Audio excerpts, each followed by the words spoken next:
All right, folks, get ready because we're diving into something both introspective and inspiring this time around. You ready? It's all about journaling. And not just any journaling, we're talking about how using specific prompts, especially in January, can really be a catalyst for, well, transformation. And that's what we're all about here at the Deep Dive, right?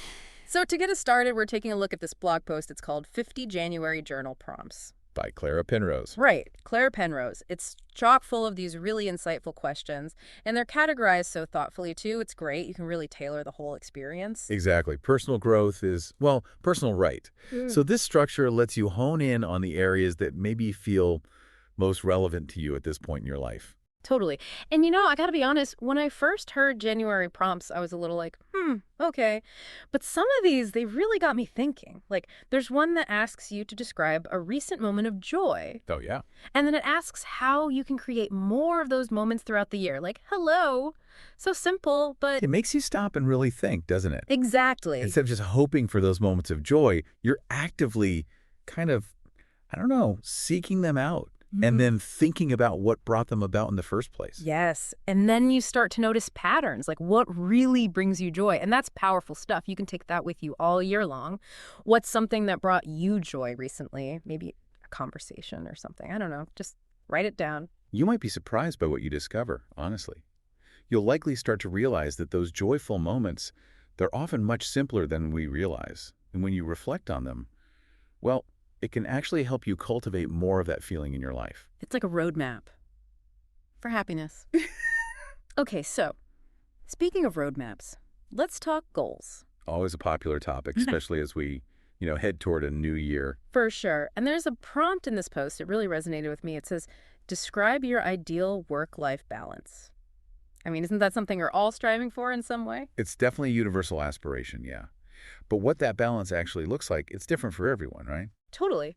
For some people, it might be really clear-cut, like very defined boundaries between their work life and their personal life. For others, it might be more about finding a way to integrate their passions into their work, finding that sweet spot where it doesn't even really feel like work. Right. This prompt really encourages you to think about what that looks like for you and to think about what are your priorities and how do your actions either align with those or maybe not so much. And once you've identified those things, that's where the real magic happens, right? Because then you can start taking steps to create that work-life flow that feels good for you. And that's what it's all about, isn't it? Figuring out what works for you as an individual. 100%. And you know what I love about these prompts? It's not just about writing down some to-do list. It's really about getting to the heart of, well, what do you want? How do you want to live your life? They're designed to be a starting point. A catalyst for self-reflection, exploration, and ultimately change. I'm feeling inspired just talking about it. And believe me, this is just the tip of the iceberg. We've got a whole bunch more prompts to explore, so don't go anywhere, all right? We'll be back in a flash. It's going to be good. And we're back, diving deeper into these January journaling prompts. You ready to keep going? Absolutely. Always more to uncover. So reflection, it's kind of a big deal, right? And there's this one prompt, it really made me stop and think.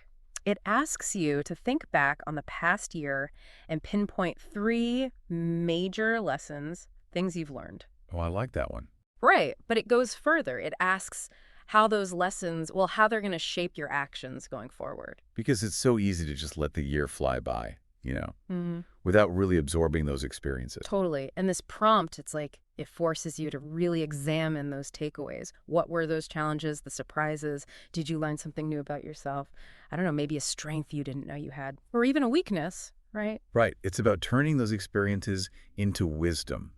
It's like, almost like holding up a mirror to the past year, seeing yourself reflected in it. Yes. And then using that reflection to make the next year even better. Creating a roadmap for personal growth. I love that. Okay, so this next one's a little lighter, but still really powerful, I think. It says, write about a memorable event from the past year. Right, but then it asks what made it stand out, how did it impact you? It just makes me want to grab my journal and reminisce, It's the power of storytelling, isn't it? Reliving those moments, the big ones, the small ones. It helps solidify them, makes them even more meaningful, I think. Right, and those stories, all those little details, they really do make up the tapestry of our lives, don't they? What about you? What would be a memorable event you'd write about? Oh, gosh, there are so many. I think for me, it'd probably be a recent trip I took. It was eye-opening, really beautiful. You know how travel can be. The best, right? Okay, this next prompt, it's speaking directly to my inner overthinker, which, let's be real, is pretty much every day. It says, think about a challenge you faced last year. So So far, so good, right? we all face them. Exactly. But then it asks, how did you overcome it and what Mhm. did you learn from the experience? Because challenges, well, they're inevitable, right? They're going to happen. Life, right. It's all about how we view those challenges. Yes. And sometimes you need a little reminder like, hey, remember that time you thought you couldn't handle something, but you did? And you came out stronger on the other side. Exactly. So this prompt, it's kind of a little boost, like, you've got this. You've done hard things before. Because challenges often lead to some of the most valuable lessons. Truth. Okay, one more before we move on to our final set here. And this one, it's all about, well, it's about taking action, turning those, I don't know, those wishes into something real. It says, write about a personal project you want to start. I like where this is going. Right. And it's not just about like those big, overwhelming New Year's resolutions that, let's be honest, we often abandon by February, right? Yeah. It's about those things that light you up. Maybe you've always wanted to write a children's book or learn, I don't know, how to play the ukulele. Or finally organize that one drawer in the kitchen that's just, a mystery to everyone. The junk drawer. Yes, you get me.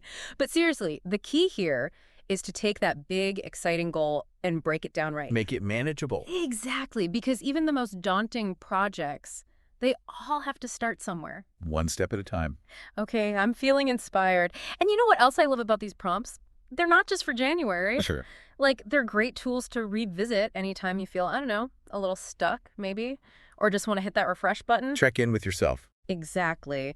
Okay, we are on a roll here, but we do need to take a quick break. Don't worry, we'll be back with our final set of prompts in just a bit, so stay tuned. And we are back, ready to round out this deep dive with our final set of journaling prompts. Let's do it. So we talked about reflection, we talked about goal setting, but what about relationships? Those are a pretty important part of life. Right? Absolutely. Couldn't agree more. And, this wouldn't be a deep dive without a prompt to really make us think about those relationships. There's one in this blog post. It says, identify a relationship you want to strengthen. Okay. Yeah. But then here's the kicker. It asks, what actions can you take to improve it? Like, what are you actually going to do about it? It's action-oriented. I like that. Yeah. It's not just about, thinking about it. It's about taking those steps to actually nurture those connections. Yeah. Totally. And it's a good reminder because it's so easy to just get caught up in the day-to-day, and we forget to really show up for those people who mean the most to us. So how do WE do that? How do we strengthen those bonds?